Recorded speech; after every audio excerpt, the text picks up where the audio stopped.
What's going on, guys? I just received my first YouTube comment ever. It's about blundering. The comment states the player's 1,000 rating, and they still blunder. So I decided to make a speedrun video where we start out at 1,000 and play our way up to 2,200. Now, the issue of blundering, the great thing is that, solving this problem or getting better at it or tackling it is no different than my other studies. I believe that if you blunder,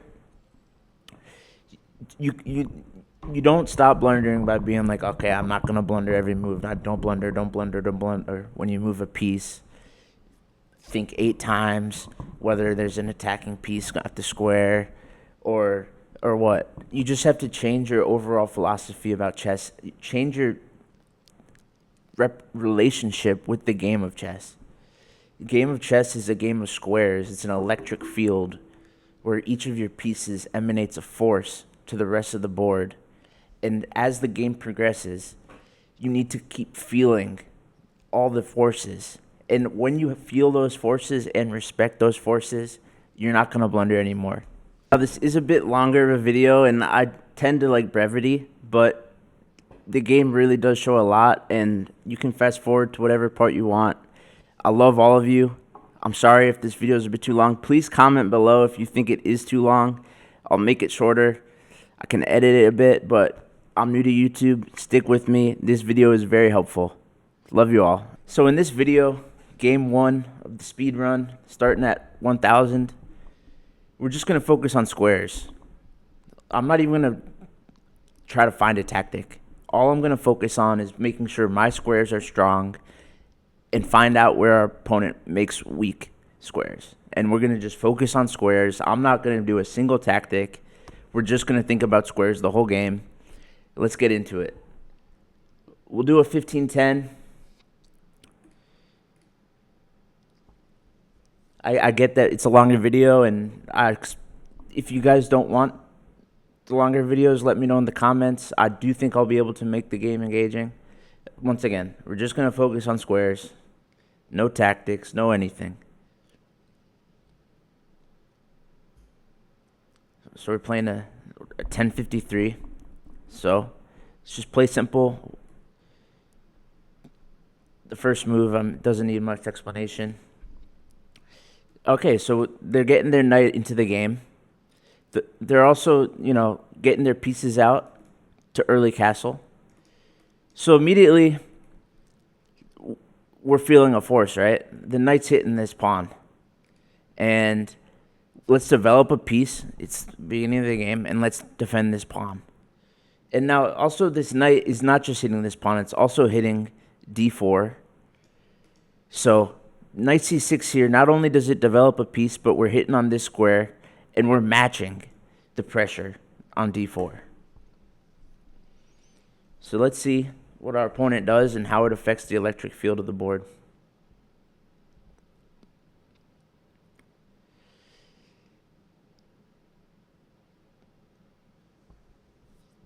Okay, so he plays d4, and that's why we're happy we felt the forces, right?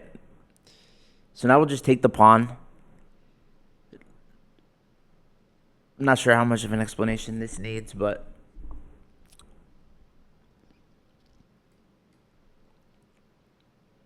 like we talked about in the other videos, we're getting a free move. He pushed the pawn. He moved his knight twice, and it's our move again. So we're actually about to get a second piece out before he gets his second piece out, and he had the first move. So now we have to think about this knight again. It's his only piece out. He's threatening to take our knight. If we take back, we'd like to take back with the d-pawn because it opens up our bishop to get active and get its force out there. So, but understanding that when we do take with the d-pawn and open up our bishop, our queens are going to be open. And that's fundamentally going to change the game. Do I want this exchange to happen? No, I'd rather keep the queen on the board. I'd rather not. But we're not going to, you can't get everything you want in chess. And we have to understand that. So I'm just going to develop a second piece. I'm going to get my knight out. I'm going to put pressure on this square and just take the lead in development. Simple moves in the beginning. This doesn't need an explanation. Obviously, I'd rather not trade the queens, but he chose to go down this route. I'm not going to try to cheat and avoid, because you just got to face it head on.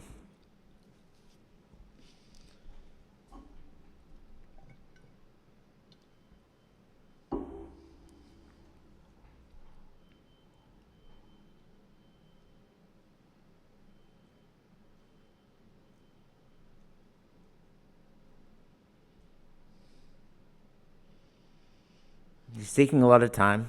It's interesting, 3 moves in. Maybe he's not played a lot of games, because I feel, okay, so he does take it. And this is crucial. We have a move here. We want to get our pieces out. You almost never want to take with the B pawn here, because then our bishop's still trapped in. Okay, we have to trade the queens like we talked about, but oh well. It is what it is. Both of our bishops have access into the game. We're not going to be able to castle, but it's not that important now that the queens are off the board. Once you obviously move your king, you can't castle. So 99% sure he'll take the queen.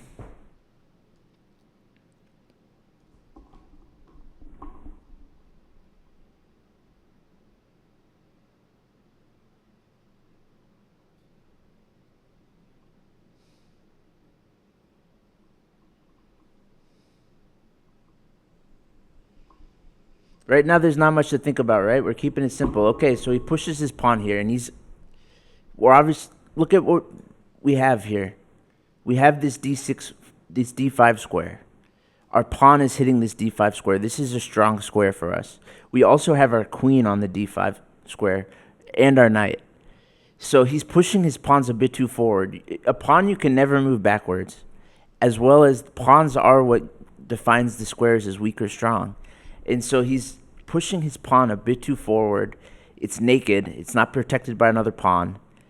He can never move it backwards. When the pawn was on e4, we couldn't get our knight to d5 because his pawn was in control of that square. Pushing this pawn, he's given up control of the d5 square. And this is what we're talking about. As soon as you see this pawn move, it's like, okay, what square has he lost control of? He's lost control of the d5 square. Let's push our knight to d5. Simple. That's all we're thinking about. Nothing else. Focusing on squares. He just gave up his d5 square. Let's put our piece in there.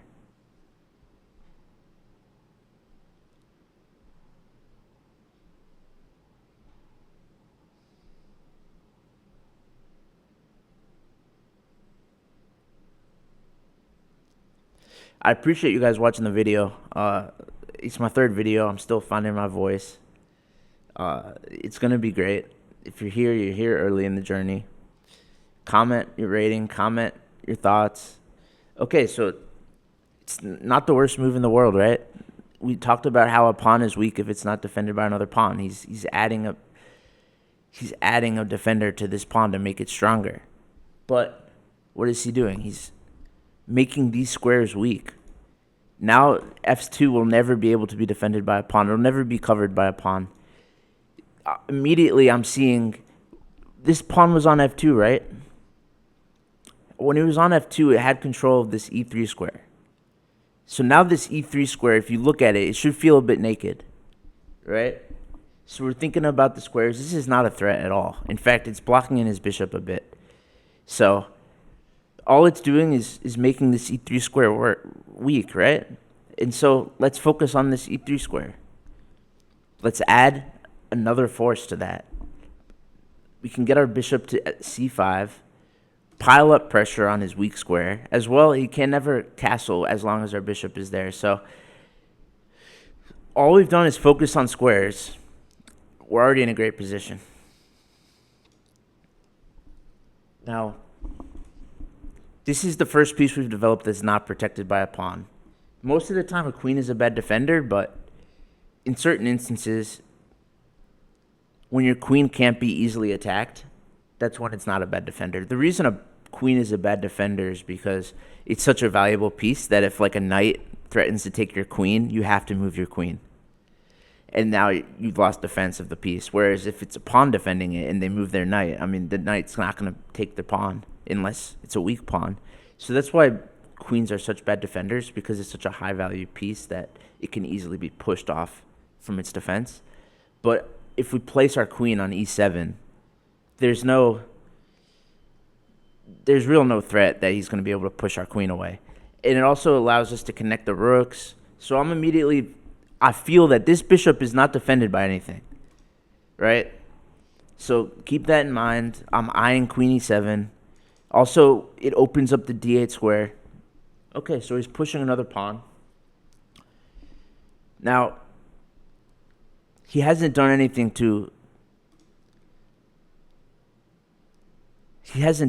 about the e3 weakness. We have two pieces on this square. We could go knight to e3. Let me think for a second. He has no pieces developed. We have two pieces developed. So that's the only reason I'm kind of against going knight e3. But at the same time, he has so many weak squares. It's such an open position that I think the bishop is very valuable in this case. Look at our dark squared bishops, how many squares we're controlling. So if we go knight e3, there's a good chance he takes with this bishop, right?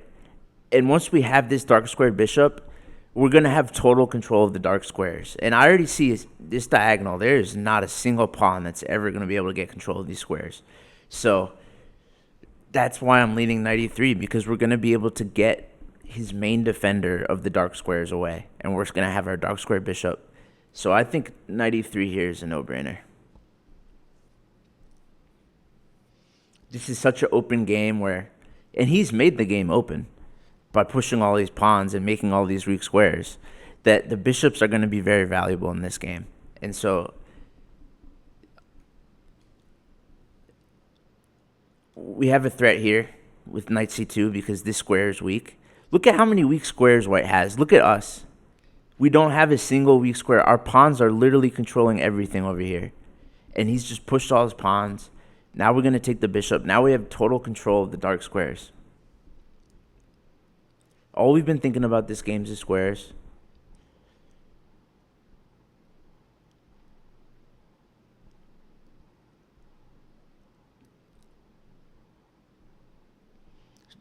Try to find a weak square on our board right now. We have control of literally everything. Our bishop's controlling here. We have a king of the dark squares. Our pawns are well structured, hitting all of this. Okay, so he defends. He's not moving his pieces, right? And look at this. All of these dark squares are weak. Now all of these light squares are weak. So this is what I'm thinking about when I see the board. I'm just literally feeling the weakness of this diagonal. He still hasn't developed a single piece. And this is where tactics do form, is when you have weak squares. It's kind of like, if you have a super clean house, rats aren't going to come. Rats only come when, you've got old food out. And that's kind of what happens in chess, is when you create weak squares for yourself, the tactics will arise. When you allow your opponent to create weak squares, tactics will arrive in your favor. So I'm just trying to think here. We don't need to. We have an edge, obviously. If you can feel the squares here, but we don't need to cash in and find a tactic. I think we obviously want to develop another piece.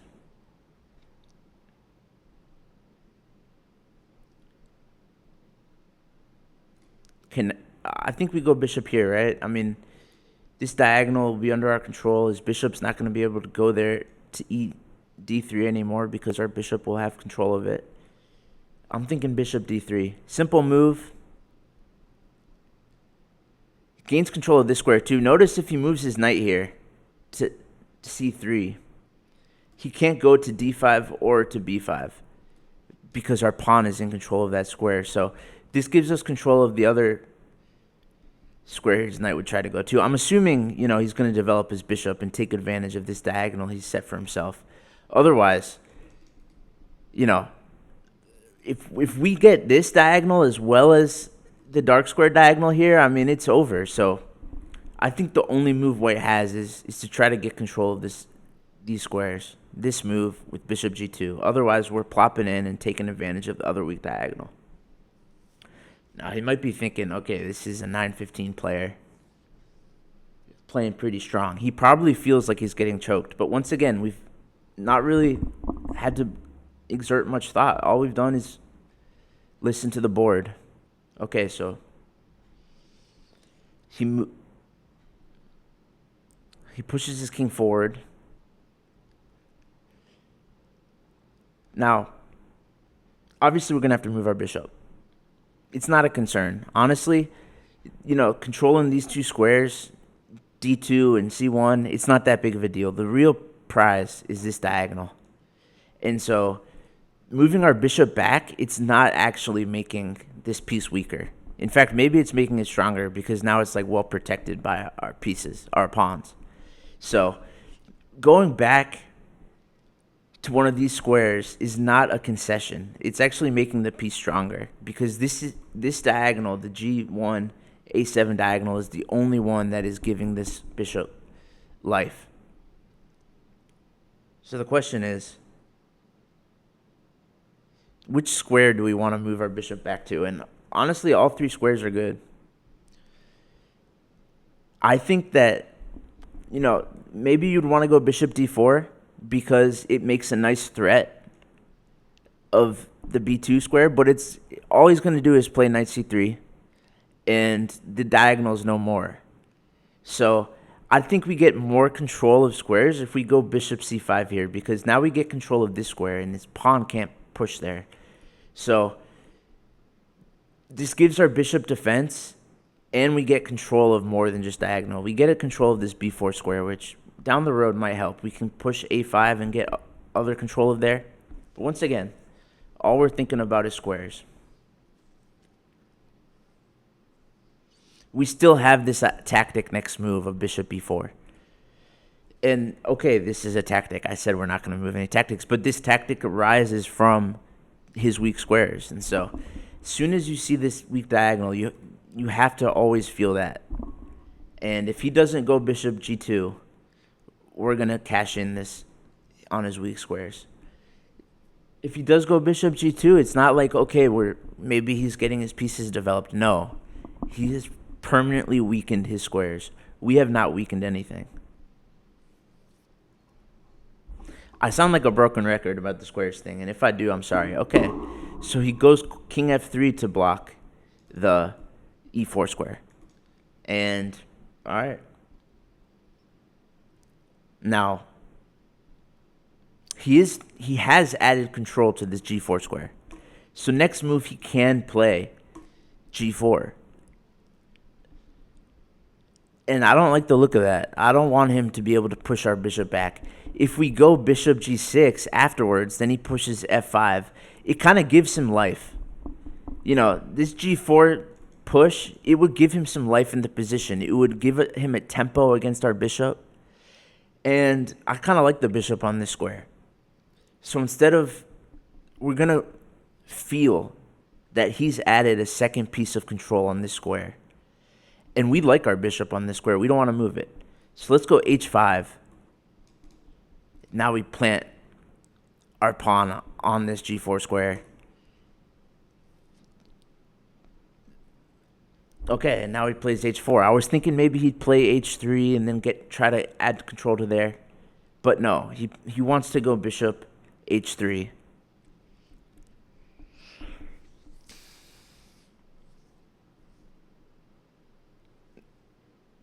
Now look at this. This bishop his king can never move on this diagonal. As soon as he pushes h4, we should immediately think, because he played a pawn, what is the weak square here?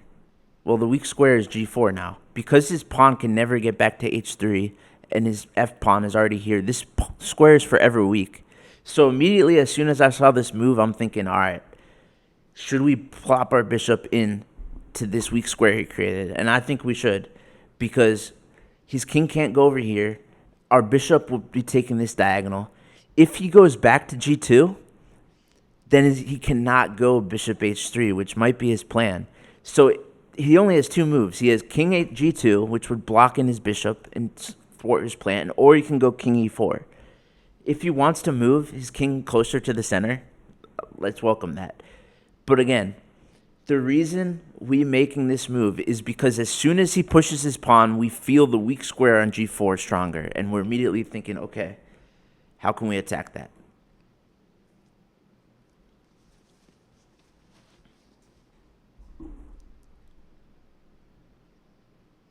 You know, if I'm sounding like a broken record about square, square, square, okay, I'm sorry. At chess, it's all it is squares. And this is a simple philosophy that when you focus on this, you won't blunder nearly as much because all of your squares are strong.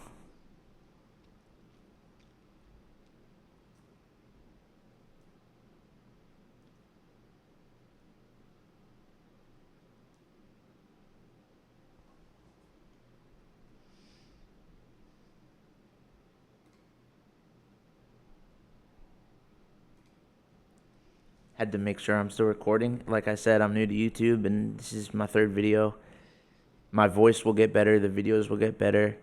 I hope you're getting some enjoyment and learning a bit about chess from these videos. Okay, so you see he really wants to play bishop h3 here.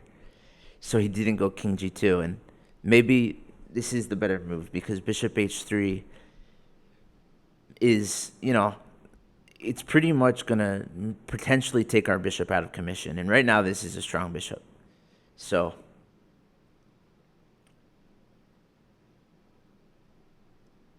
I'm thinking, you know, his king's in the center.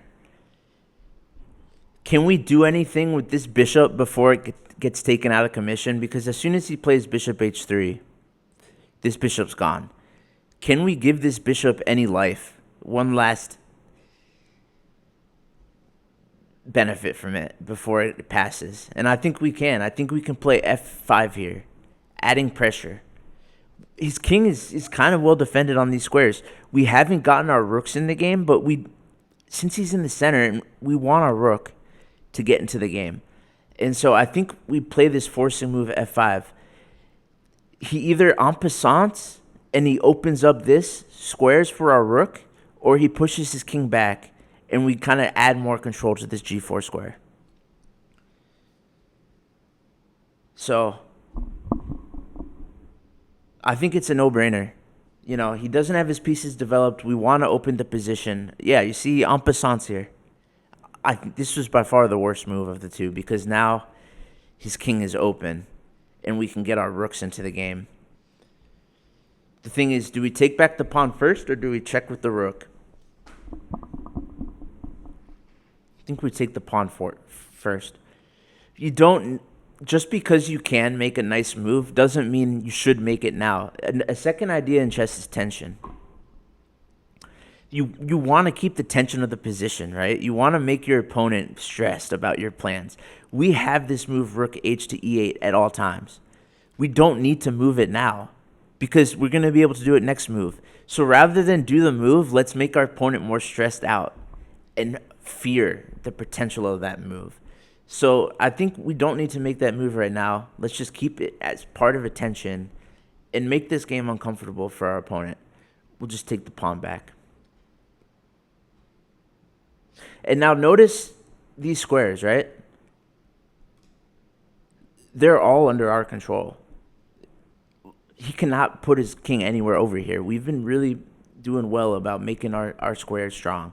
And okay, we pushed f6. Now these two squares are weak. That's a fact. But what did we gain from making that weakness? We gained opening up his king, which is a far better benefit in this position. As well as a weakness is a weakness, but only a weakness if your opponent can take advantage of the weakness. And as you play more chess, as you use this philosophy more, you'll learn, you know, when a weakness can be actually attacked by your opponent and taken advantage of. Because it's okay, it's a weakness, but if your opponent can never ever anywhere close to take advantage of it, it doesn't matter. Obviously, if the queens were on the board, you know, this is potential disaster for us. because these squares are so weak. His queen would be able to fly in here, but because the queens are off the board, our rook is going to get active. Our pieces are active. There's no concern about this weakness.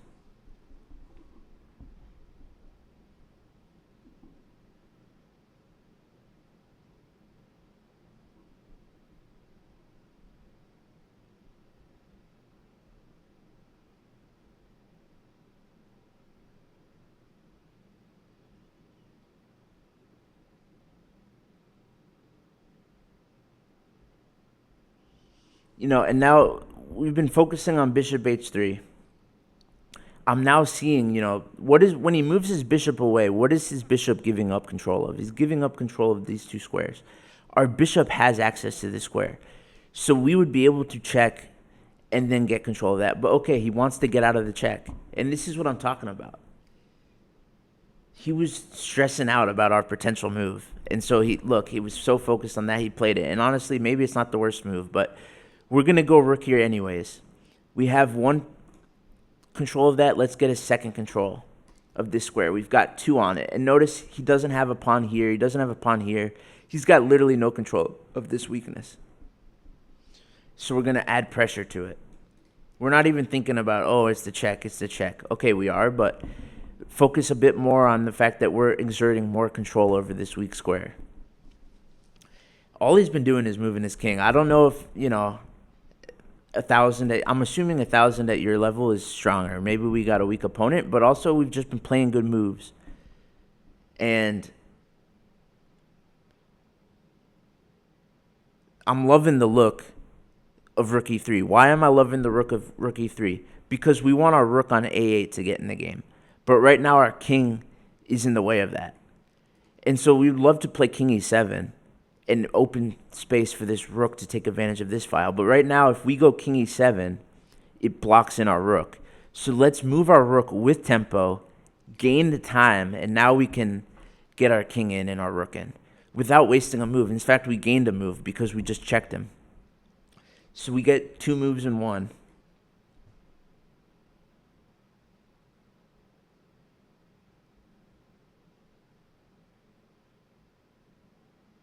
We can take this pawn. We 100% can take this pawn.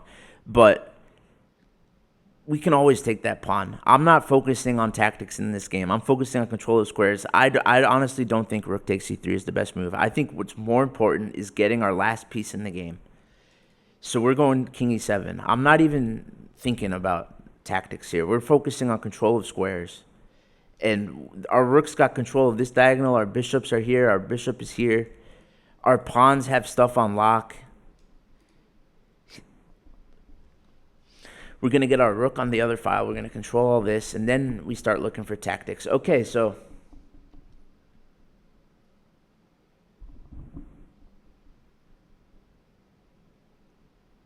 let's not even think about it. Let's just get our other rook in the game. And now we're adding a second piece to the pressure of the d3 square. Because his pawns are not here, this square is weak, and we have two attackers on it. He's going to have to react to that. He can't move his rook to d1 because our bishop is exerting control over that square. And look, now we can finally cash in on this bishop. Notice we didn't have to do anything to get this tactic. We did nothing except for control squares. And now the game is going to be over in short fashion.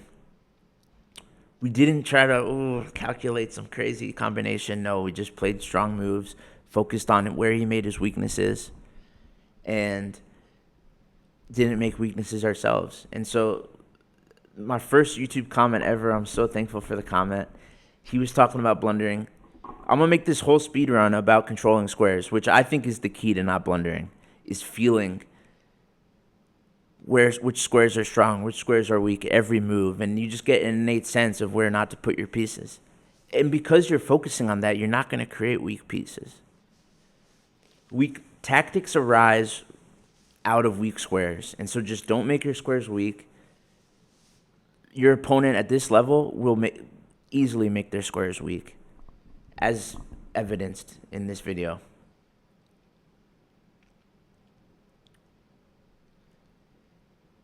So now the question is, which rook do we take with? we want to add more pressure to these squares, right? If we get our second rook to d3, what are we controlling more? We're just controlling this. And that's not that useful in my opinion. Because his pawn is blocking this square, right? Like, his pawn is over here. Like, there's not much to gain from our rooks over here.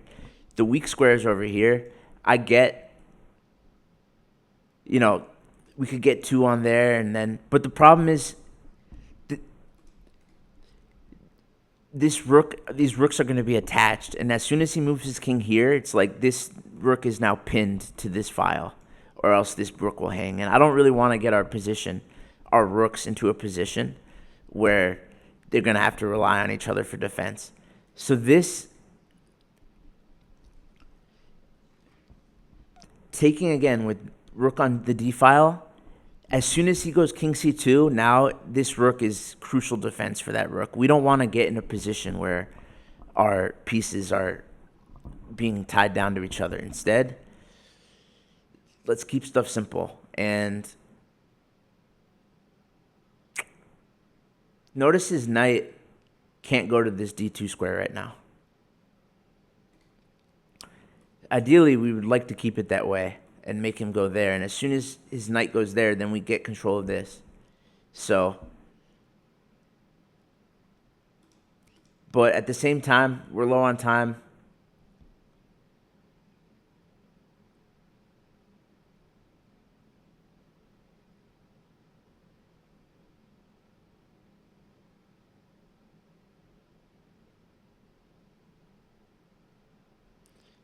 In just take the pawn at this point, right?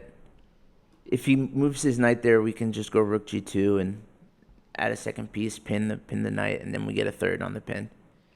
So, okay. He's made a weak square, right?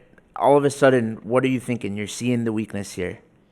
Let's get our bishop to the weak square. Didn't even have to think about it, right? You see the weakness created. And now we can take, because we can take,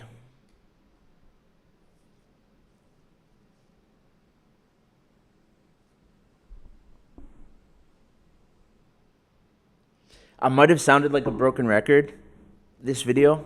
If so, I apologize. I'm making this video for you. I really want you guys to enjoy the videos and learn more about chess. So any constructive criticism would be appreciated. You see, now his king, I'm going to move my rook here so his king can never step foot beyond this file. We're getting control of this file. And then eventually we can get our other rook to the down file just because we can't. Okay? So let's just get our bishop away from danger. We could go bishop c3, but this is where you start getting into the blundering stuff a bit. We're pushing our bishop a bit too far forward when it's not defended. In this case, it's never going to be able to be attacked, but let's just play it safe. Kind of bring our bishop back. Since it's undefended by pieces, if we move it, let's bring it back a bit, as well as get control of this square so his pawn can't go. But next move, rook d8-1 is coming. Checkmate. This was the first episode of the speedrun. I really hope this video was helpful. The whole series is going to be about controlling squares. I think we did a good job here of controlling squares, and I don't want to, make a 30-minute video where we go over the game. Comment below if you think it was a good amount of length. Comment below if you would love to see me analyze the game further. This is episode 1 of the speedrun. If you're focusing on blundering, once again, don't blunder. Focus on the board, what squares your opponents are making weak, and make your game plan follow that. I don't think we did a single tactic in this video, all squares. Love you guys. See you next time, tomorrow at noon. Have fun. Keep chess simple.